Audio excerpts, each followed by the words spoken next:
We finish off our draft profiles by having good friend Sam McGilligan come on to talk about 3 more players in range for the Sharks.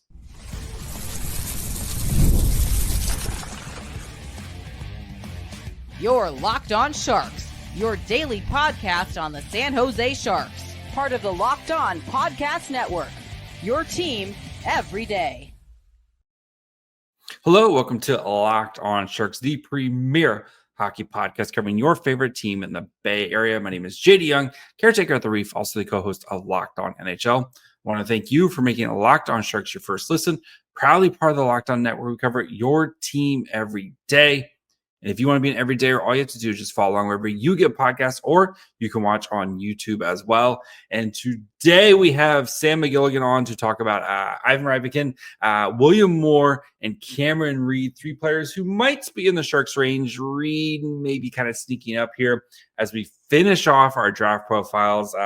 30 guys we'll have talked about since the start of the new year. So let's get to it with our good friend Sam.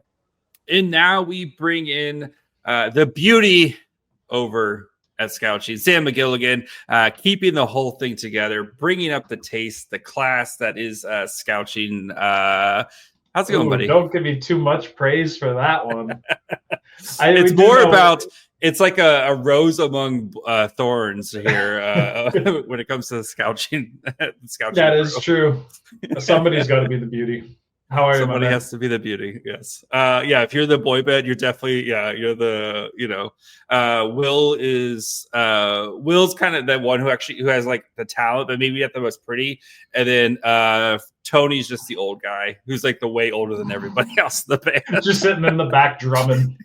Yes, 100%. So guys who are definitely not too old, at least for this draft. We're going to be looking at some interesting guys here. And we're going to be starting with one guy who is super intriguing because of the hype going to this season. Didn't really deliver, but he's still pretty talented. So we're going to start with one, Ivan Ryabkin, forward, playing with Muskegon this year at the USHL. 6 foot, 201 pound left-handed shot. 27 games in the USHL, 19 goals, 11 assists, 95 shots on goal. And I ask you, Sam, what makes Ryabkin an intriguing prospect? As an intriguing player, Ryabkin really thrives off of his stick handling and the fact that he can just use some pretty awesome skill to move defenders out of the way and create passing lanes in which he can then, obviously pass into. That's kind of the end of the list. No. Don't get me wrong. There are other things in isolation. Like, can he shoot? Yes, he can shoot. He can pull off some pretty cool, like, one-touch passes here and there that make you go, like, okay. But for the most part, he's controversial kind of for a reason. I kind of view it like skill is only one thing. If you don't have the pace of play to use that skill, it's always going to kind of be more problematic than being lesser skilled and a higher pace player. And low pace kind of doesn't do it justice to some extent. Like, he is no pace at times. Glacier pace. Yeah, he's controller disconnected style of pace at times. That's really concerning. He doesn't seem to, I don't like speaking in such harsh sounding tense, in such a harsh sense, but it kind of feels like he doesn't appreciate the details of the game. That, hockey is a game of the small details, and all the big moments come from kind of mastering said small details, right? And you can look for plays to break the ice open, but the conditions that allow you to make those crazy passes that, go through 3 defenders you can only do that when that a whole other team has to respect you putting in the work in all the small areas as well. Like, that's how they need to look at you and think there's a lot of different things this guy can do.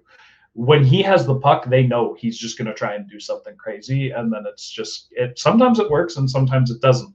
Thing is like, we're not scouting him to be a junior player. We're scouting him to be an NHL professional. Yeah. And those players, like, they don't exist in the league. They just don't. You need to be able to do everything.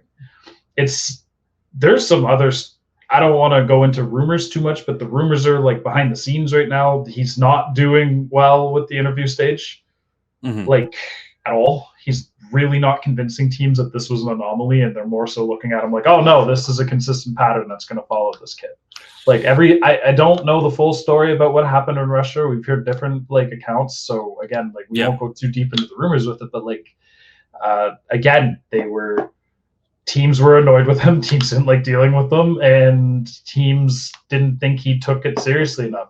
He's had a pretty substantial weight issue, which is a rare thing to talk about in a player, but he is 200 plus pounds at 5'11". I don't know how accurate that is. I know combine measurements came in. I'm not using a combine measurement, so maybe it's different. But yeah, like it's just like red flag, red flag, red flag. But I will go back to something that does work in his favor, because you can still see him finding a role with one specific job. Okay. Not just being the skilled guy.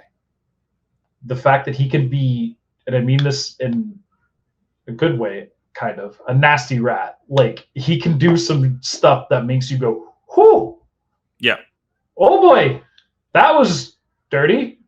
But like, you could see if he worked with the coach believed with him, how they could like mold a play style that kind of straddles that line a little bit. But it requires a bit more buy-in, and buy-in requires more pace. And again, like, if this all kind of works out and the skill and the pace and everything kind of come together with the feistiness, we'll call it feistiness instead of rattiness, it sounds better. Yes. Then you can kind of start to see a player who can fill into a bottom six role. But I still see one that would probably jump teams a lot. And when we're talking about this would be the 30th pick for San Jose, yeah? Yep. 30th pick or 33. Yeah. This is a pretty bold take of that pick, because I don't think there's a really scenario where you get that top six upside. Like, I know it's like the profile of like boom or bust, but the boom in this point is still someone who's like lower in your lineup. Unique skills, like a power play 2 guy kind of thing.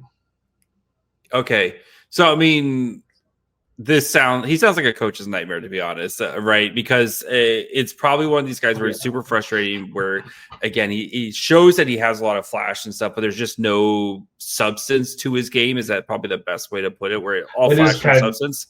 Kind of, yeah. And you can go a long time without seeing the flashes, and you mostly just see the feistiness, which, you know, do with that information as you will. When you say feistiness, are you talking about like, because I mean, you see, especially like literally watching the Florida Panthers right now, who have that feistiness in space, or is this feistiness of like not a team player, or what do you feistiness in the sense where like if you need someone to throw an elbow at somebody, you've got a guy who was willing to got a guy. I got a guy.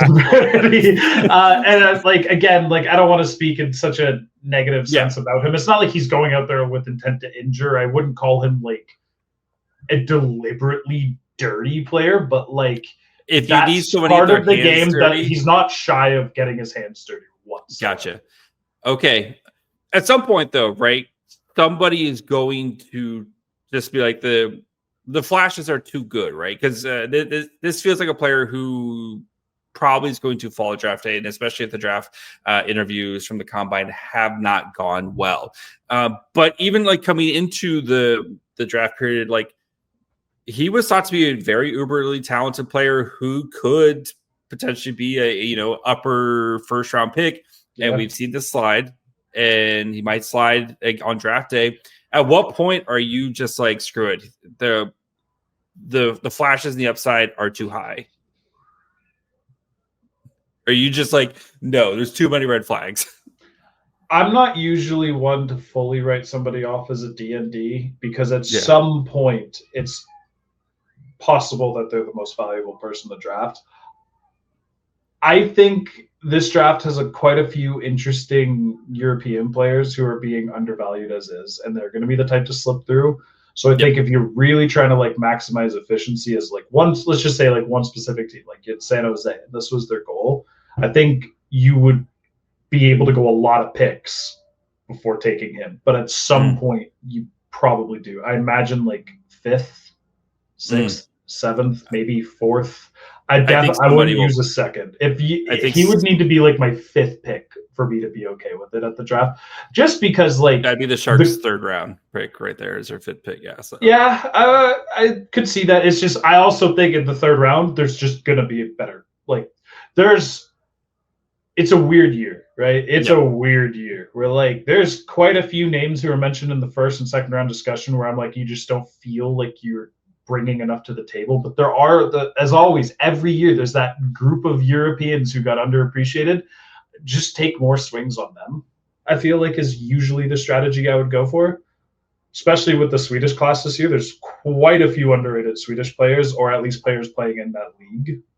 Mm-hmm. But yeah, with Ryabkin, 3rd, 4th round, but it all depends on what your staff personally think of him. Because if your staff all wrote him off, then you drafting him in the 3rd round is gonna really upset everybody.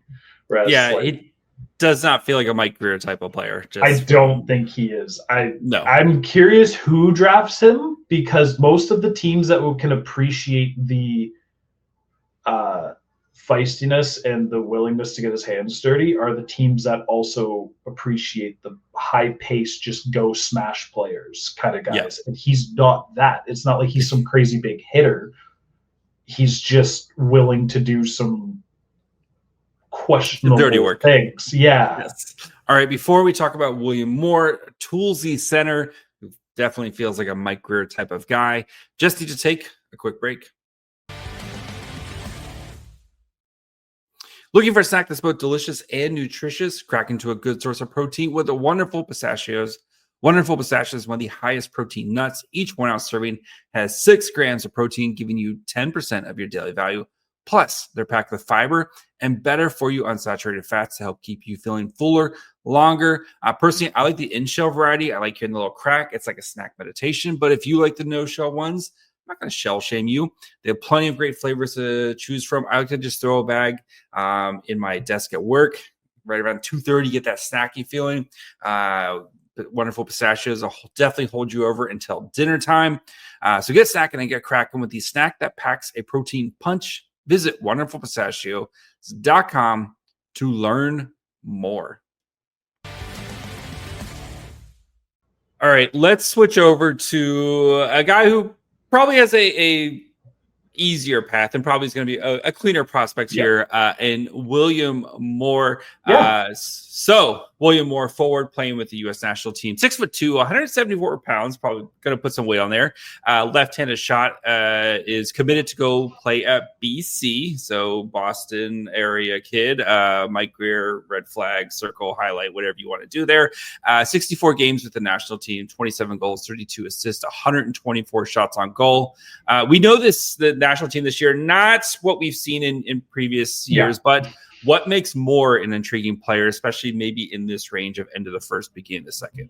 Yeah, so now we're starting to I'm a lot more interested in Will Moore than I am in Ivan Ryabkin. So with Will Moore, you do have a player who has a lot of smarts. That's if I had to come up with the defining trait, it would be the smarts, the all-encompassing hockey IQ term that gets thrown around. He's really good at the small little connecting plays, like the give and goes, and just recognize, buying time with the puck and just getting it to the open guy in transition. But he does have a surprising amount of skill to his game, which isn't actually that surprising because Moore was a somewhat anticipated prospect coming into the draft. I think he fell under the bar that was set for him initially, but he still kind of turned it around with pretty solid end at the end of the U18s. I caught a little bit of it. I didn't see much. So I don't know the extent of it, but from what I heard, he played even better than what I saw. So maybe there's even more proof that he's got the skill and the brains kind of all coming together. Either way, though, as you said, he's 6'2" and 174 pounds, so there's frame to work with, and he already kind of plays a solid, sturdy game where he can drive in and out, both to the outside and on the inside. He can use his reach to protect the puck. He won't take on unnecessary risk, which is always a great thing.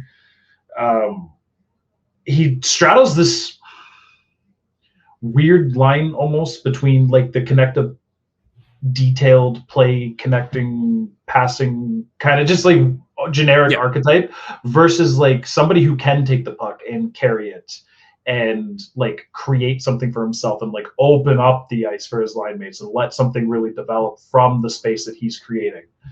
The problem is kind of that I think he lacks the foot speed to do this at a high end level, which then goes to the age-old question, like, what is your role in the NHL? It kind of goes back to, well, you're probably going to be the connecting third line center, fourth line center, uses your frame, has a solid shot, has some good skill, like enough out there and plays the game smartly enough where you can look at him and be like, okay, there's a tangible package that projects and can play a role and you can see it. And there's a little bit of upside there. And if the skating comes along, then who knows what else that kind of unlocks.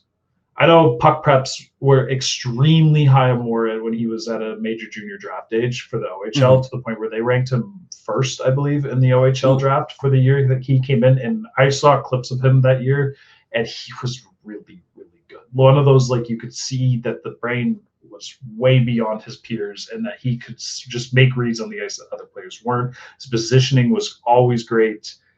He's two-way pivot as well, so you're not just getting like offensive play here. You are getting someone who can chip in the defensive zone, who can use a stick and use his stick, use his body, box players out, kind of catch pucks, and sometimes find that quick feed out that really jumpstarts the attack and tries to get the numbers going for his team.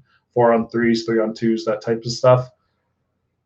All things considered, though, like, you kind of just have, as Scouch calls them, the meat and potatoes players.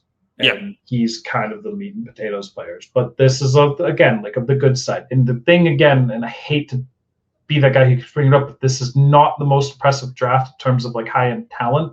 There are lots of smart players. There are lots of guys who are good at individual roles. You'll probably find a fair chunk of NHL players from that, but you're not going to find a whole lot of incredible ones.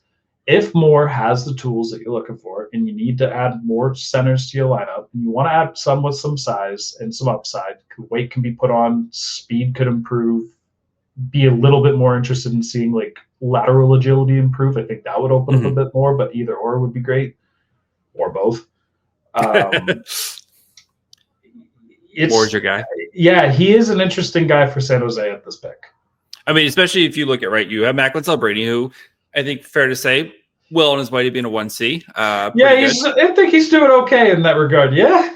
The assumption is they're going to draft Michael Misa at number 2. So then you have Misa or Will Smith. Hope they do. Right. So yeah, Misa or Will Smith as your second line center, and whichever one isn't, you're going to kick him out to wing. And especially if Smith ends up being your second line center, Smith maybe not, like, he's going to be very offensive oriented. So having a guy like Moore who can be a toolsy third line center, kind of help fill in some of the gaps, or even if Misa's your second line center, and just having Moore who's going to be just on a ridiculous third line center, not the worst path for the Sharks. And yes, we are projecting a far ahead, but I think for the Sharks, and you see Greer, like the players that he wants to acquire, he wants big forwards.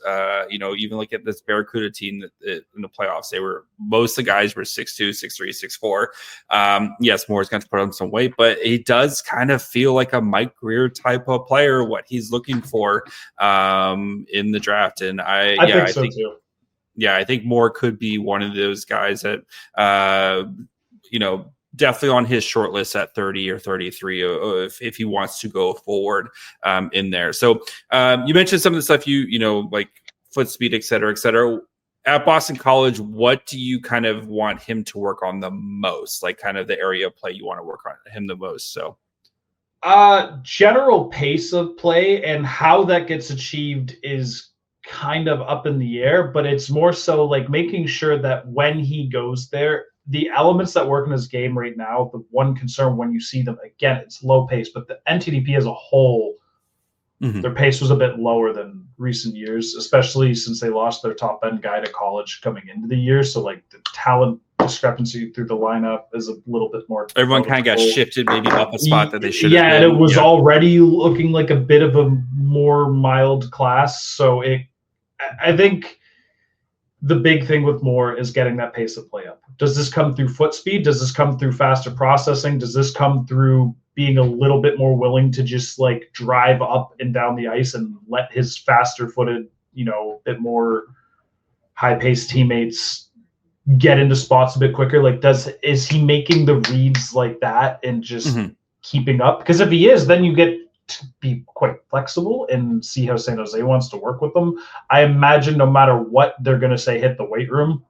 Yeah, no matter what they're saying, regardless of college. Yes, here's a card. Gets you unlimited meals at the dining hall, and then when you're done with that, go hit the weight room. So, exactly. Yes. Like they're going to want them to put on the size and bulk up, and they're also going to. It depends. I don't really know. Each team kind of has their own approach to skating improvements, and who even really knows what's going to happen with that. There's the age-old homage that it's the easiest thing to improve post-draft, which in some cases has proven to be quite true, and in others not so much. So I don't think there's anything fundamentally broken with his stride, and I'm not usually one to lean too much into biomechanics anyways. So I'm pretty optimistic in that there's some good stuff coming from him. And I think he is one of the guys that came in with a bit of pedigree that maybe didn't live up to expectation, but has shown enough where you can look at him and be like, you might have a big comeback year. So maybe it's not even so much what he needs to work on. Maybe it's a new environment. Maybe it's just playing with a bit faster paced teammates. It's all it takes to just bring that extra bit out. And then as his foot speed, as his strength increases, as he's able to protect the puck along the boards, as he's able to just shove off that pressure, just maintain that extra bit of control, you start to see those details all kind of connect a lot more. And he's always going to be like a quick, good give and go type of player, like off puck supporting type of guy. That's just going to be his game. He might struggle a little bit when he moves up, just naturally, because it's NCAA from USHL, and that's going to have a jump. Cool. All right, before we finish up, we talk about Cameron Reid, a smooth skating defenseman who has been climbing the rankings here. Just need to take a quick break.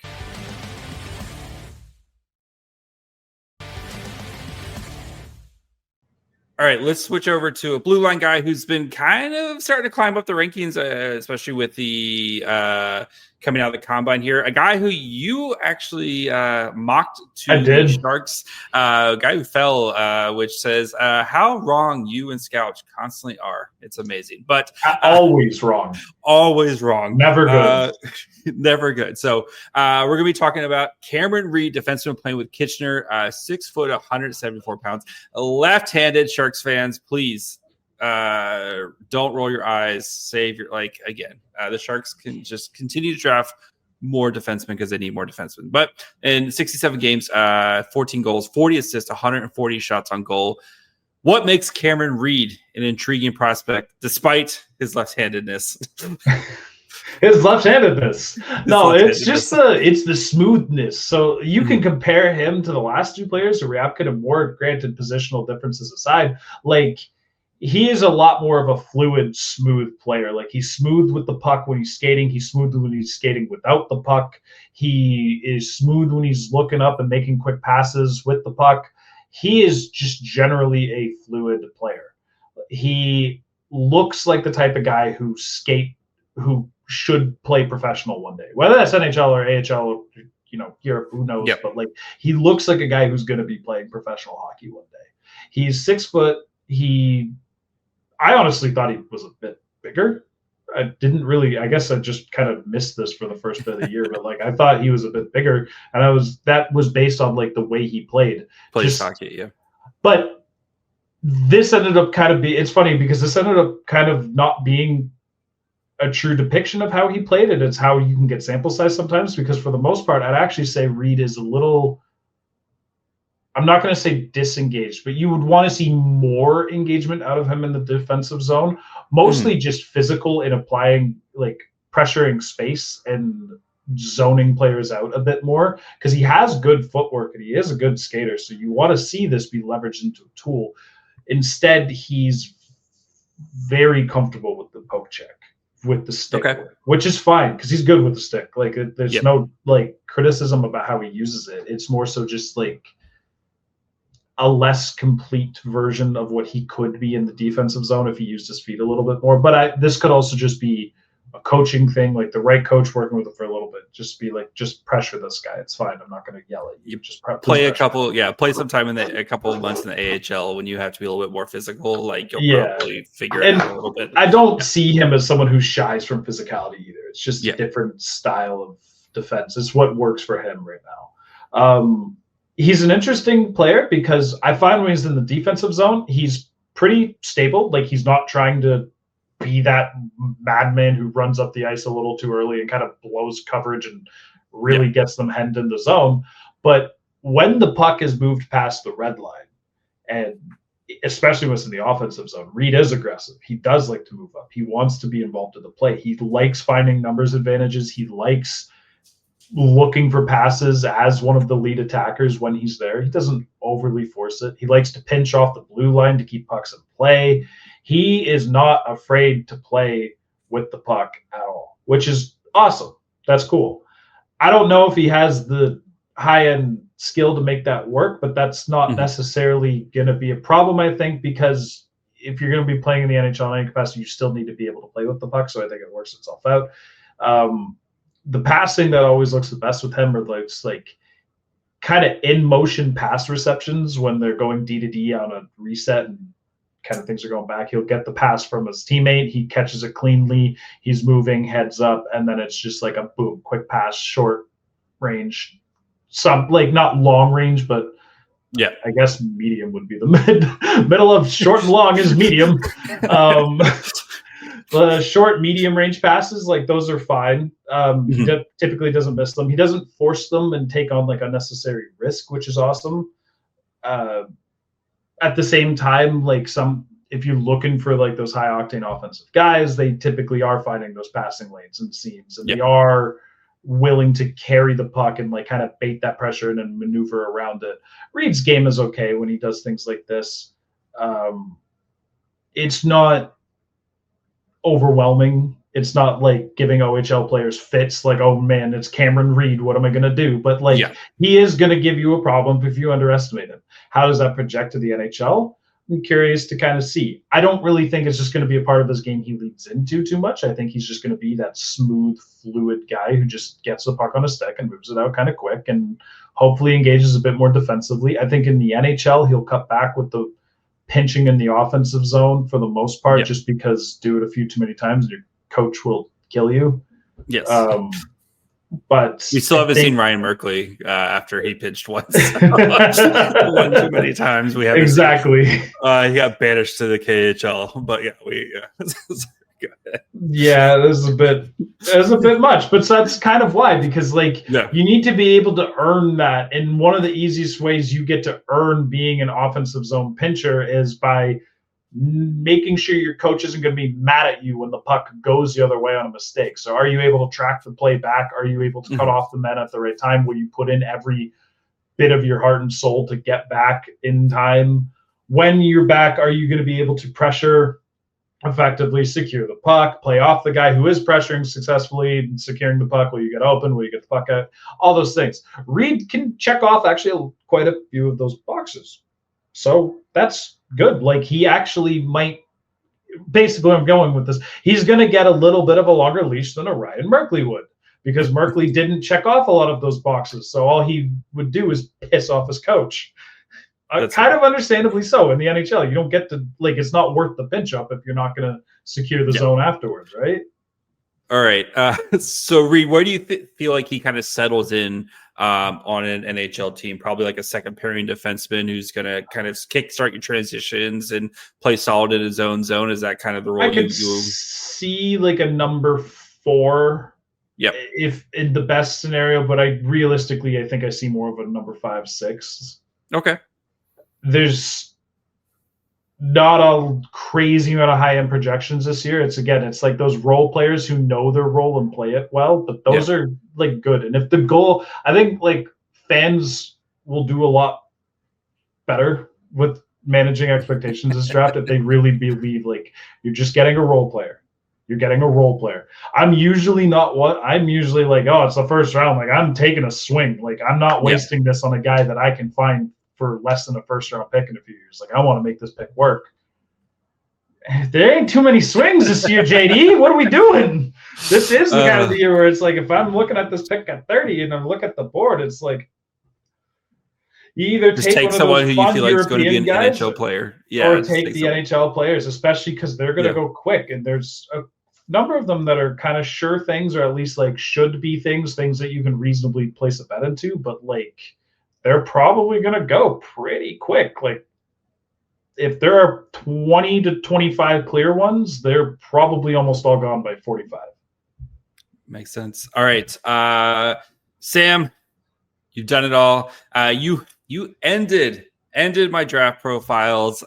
Thank you so much, buddy. Where can the people find you? I know you are you're kind of more behind the scenes now, but you're definitely on Scouching all the time. So where can the people find you, buddy? Yeah, well, I'll be back on Scouching for the draft this year, and probably just appearing on the show one time before the draft itself starts. I'm in between social medias this year because Twitter sucks. But I haven't committed to the Blue Sky game yet enough. So follow me on both, because I don't know which one I'm going to use yet. He's undecided. I hope you do like the commitment thing, like NFL or like college guys who are like high school players going to announce what college they go to. They have all the hats and stuff. You need like the Twitter hat, you need the Blue Sky hat. You got to think it out. And stuff. I got to really figure it out. Figure it out and commit. Yes. I'm going to do a short, and I mean it for the first time ever, truly short rankings write-up week of the draft, and that'll be coming out as always on my Substack, which is just sammcgilligan.substack.com. And yeah, beyond that, you can look forward to seeing me on a couple Scouching things for the draft, and then it's coming back for 2026, and I'll be seeing you then. You're excited about the 2026 draft, aren't you? I am excited for it, especially because I took quite a bit of time off this year, and kind of you get to be refreshed and exactly the mental reset. This was the draft to do the reset. Yes, it really was. I ain't gonna lie on you on that. There's some guys in this draft that I love, but this was the year. I'm okay with it. Have fun with Scouch. Enjoy the rest of your summer. I'm sure we'll talk again soon, buddy. Yes, sir. You too. All right, I do want to thank Sam for hanging out here, getting to know some of these players. Ryabkin definitely does not feel like a guy who could be a San Jose Shark. Just the talent's there, but we know Mike Greer, like he likes that players who have that dog in him. I don't know if Ryabkin's that guy. Morg definitely could be a guy to look at. And Cameron Reid, if the Sharks maybe move up or if he falls, I think he could be another potential guy for San Jose here. So that's going to conclude our draft profile. So we'll still have plenty more draft stuff. We're going to do, of course, Michael Misa deep dive before the draft. We'll get you guys ready the week of the draft. But yeah, that's 30 draft profiles we've done. So thank you guys, so of course, for making Locked On Sharks your first listen. If you haven't yet, make sure you're following along wherever you get podcasts. And of course, you can watch on YouTube as well. Follow the show on Twitter, Facebook, and Instagram at Locked On Sharks. Follow me on Twitter and Blue Sky at My Fry Hole. Until tomorrow, bye, friends.